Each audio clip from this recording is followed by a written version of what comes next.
ನಮಸ್ಕಾರ ಕಿಯೋ bro WhatsApp. ನಮಸ್ಕಾರ sir.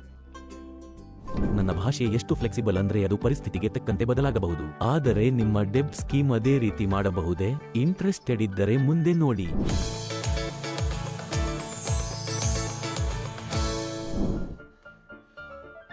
ಇತ್ತೀಚಿನ ದಿನಗಳಲ್ಲಿ ಪರಿಸ್ಥಿತಿಯನ್ನು ನೋಡಿ ಜನರು RBI ದರವನ್ನು ಹೆಚ್ಚಿಸಬಹುದು ಎಂದು ಹೇಳುತ್ತಿದ್ದಾರೆ. ನನ್ನ ಸಂಪೂರ್ಣ ಫೀಲ್ಡಿಂಗ್ ಪ್ಲಾನ್ ಆಗಿದೆ. ಅರೆವಾ ಅಂದ್ರೆ ಯಾವ ಫೀಲ್ಡಿಂಗ್, ಯಾವ ಪ್ಲಾನ್, ಏನಾದರೂ ಹೇಳ್ತೀರಾ? ಅರೆ ಡೆಬ್ಟ್ ಸ್ಕೀಮ್ನಲ್ಲಿ ಹೂಡಿಕೆ ಮಾಡುವ ಯೋಜನೆ ನೋಡಿ. ನಾನು ಅಪ್ರೈಸಲ್ ಬೋನಸ್ ಅನ್ನು ಸೇಫ್ಲಿ ಮತ್ತು ಮೋಡರೇಟ್ಲಿ ಗ್ರೋತ್ ಮಾಡಲು ಡೆಬ್ಟ್ ಫಂಡ್ ಅಲ್ಲಿ ಹೂಡಿಕೆ ಮಾಡಿದ್ದೇನೆ. ಈಗ ಯಾರಿಗೆ ಗೊತ್ತು, RBI ಮತ್ತೆ ಇಂಟ್ರೆಸ್ಟ್ ರೇಟ್ ಇನ್ನೂ ಹೆಚ್ಚಿಸಬಹುದು. ಹೆಚ್ಚಿದ ದರದ ನಂತರ ಹೂಡಿದರೆ ಹೆಚ್ಚು ಲಾಭವಾಗುತ್ತಿತ್ತು.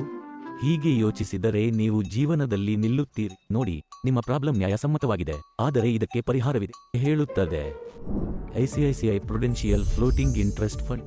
ಇದೊಂದು ಅಂತಹ ಡೆಬ್ಟ್ ಸ್ಕೀಮ್ ಆಗಿದೆ. ಇದು ಮುಖ್ಯವಾಗಿ ಫ್ಲೋಟಿಂಗ್ ರೇಟ್ ಇನ್ಸ್ಟ್ರೂಮೆಂಟ್ಗಳಲ್ಲಿ ಹೂಡಿಕೆ ಮಾಡುತ್ತದೆ. ಈ ಉದ್ದೇಶಕ್ಕಾಗಿ ಇದನ್ನು ಸ್ಪೆಷಲ್ ಡಿಸೈನ್ ಮಾಡಲಾಗಿದೆ. ಇದರಿಂದ ಹೆಚ್ಚುತ್ತಿರುವ ಇಂಟ್ರೆಸ್ಟ್ ರೇಟ್ನ ಲಾಭವನ್ನು ಪಡೆಯಬಹುದು. ಉದಾಹರಣೆಗೆ, ಡೆಬ್ಟ್ ಮಾರುಕಟ್ಟೆಯಲ್ಲಿ ಇಂಟ್ರೆಸ್ಟ್ ರೇಟ್ ಹೆಚ್ಚಾದಾಗ ನಂತರ ಫ್ಲೋಟಿಂಗ್ ರೇಟ್ ಫಂಡ್ಗಳ ರಿಟರ್ನ್ ರೇಟ್ ತಕ್ಕಂತೆ ಬದಲಾಗುತ್ತವೆ. ಇದು ಇಂಟ್ರೆಸ್ಟ್ ರೇಟ್ ಹೆಚ್ಚಳದ ಸಂದರ್ಭದಲ್ಲಿ ನಿಮ್ಮ ಆದಾಯವನ್ನು ಹೆಚ್ಚಿಸಬಹುದು. ಈ ಸ್ಕೀಮ್ ಆದಾಯವನ್ನು ಗಳಿಸಲು ಪ್ರಯತ್ನಿಸುತ್ತದೆ, ಮುಖ್ಯವಾಗಿ ಫ್ಲೋಟಿಂಗ್ ರೇಟ್ ಇನ್ಸ್ಟ್ರೂಮೆಂಟ್ಗಳಲ್ಲಿ ಹೂಡಿಕೆ ಮಾಡುವ ಮೂಲಕ. ಇಳುವರಿ, ಸೇಫ್ಟಿ ಮತ್ತು ಲಿಕ್ವಿಡಿಟಿ ಅತ್ಯುತ್ತಮ ಬ್ಯಾಲೆನ್ಸ್ ನಿರ್ವಹಿಸುವಾಗ.